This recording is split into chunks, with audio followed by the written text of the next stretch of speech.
Welcome to the Dark Psychology World channel. Here's a story a guy recently shared with me. He's a programmer who met a stunning girl a while back. She's a bit over 1.7 meters tall and drop-dead gorgeous. The moment he saw her, his heart started racing like crazy. It felt like he was being electrocuted. He felt like he could dedicate his entire life to her. They chatted for long hours, sometimes even until 4 in the morning. She would also initiate conversations. But every time he asked her out to watch a movie, he got rejected. This left him feeling uncomfortable. He couldn't focus on his work or even eat. He didn't understand why. He was always the first to fulfill her wishes, but she seemed unwilling to take things further. After carefully reading his chat history, I realized that many guys have experienced this problem. For instance, the girl mentioned she had a company party and went out to eat. Then she went silent. He texted her half an hour later asking if she was still eating. Another half hour passed, and he texted again asking if she was dizzy. 10 minutes later, he texted that he was home after dinner. 20 minutes later, he texted her to message him when she got home. He even offered to pick her up if she had trouble getting a taxi. He called her 3 times and then drove to her house and waited for an hour.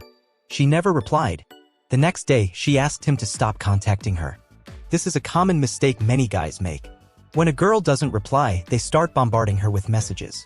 This kind of self-sacrifice and self-moving behavior is seen as cheap by girls. It won't leave a good impression. So, in addition to his excessive material investment, this guy had no limit to his emotional needs. I decided to help him get to know this girl better.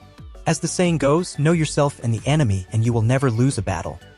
I told him not to contact her for the time being, but he would ask me every hour when he could message her. I told him to stay calm because I knew that the girl would contact us soon. If we rushed things, we would lose before we even started. His sudden disappearance wouldn't make her feel special, just comfortable. So, we had to wait for the right opportunity until the girl thought of him. Sure enough, within a few days, the girl took the initiative to send a message. If you don't want to contact me, I won't contact you. What have you been up to recently? If it were you, what would you do? I advised him to reply immediately, I'm pursuing a girl recently. Why? Because we need to give the girl the impression that we're not chasing her anymore. And what about the girl? She will keep giving sweet things to girls and take the initiative to chat with your brothers. At this point, the girl's liking for the guy subtly increases. So, I advised him to casually chat with her for a bit. It was a withdrawal, but at this stage, we could only judge that the girl had a crush on us. But how to turn this crush into love? We needed some strategies. One day, the girl suddenly said, I want to find a boyfriend who treats me well. Many guys would be thrilled to hear this. They'd think, isn't she talking about me? Aren't I nice to her? They'd immediately reply, I'll be very nice to you, and start confessing their love. Little did they know such a response would only make the girl think of them as they were before.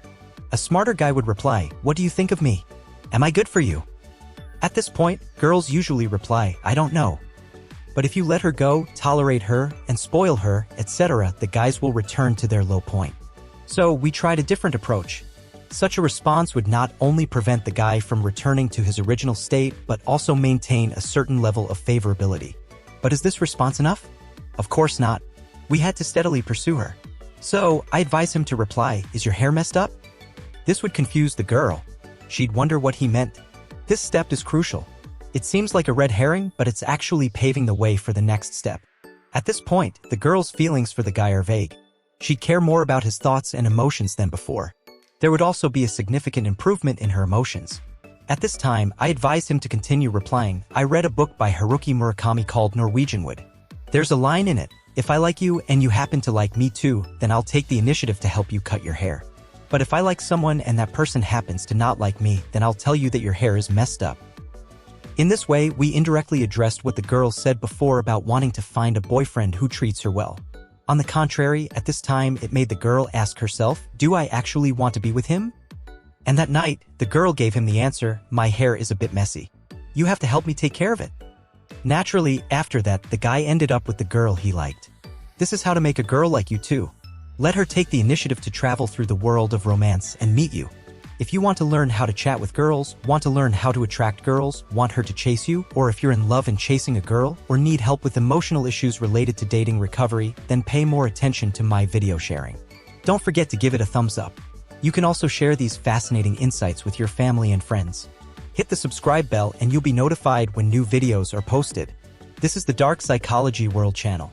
Thanks for watching, see you in the next video.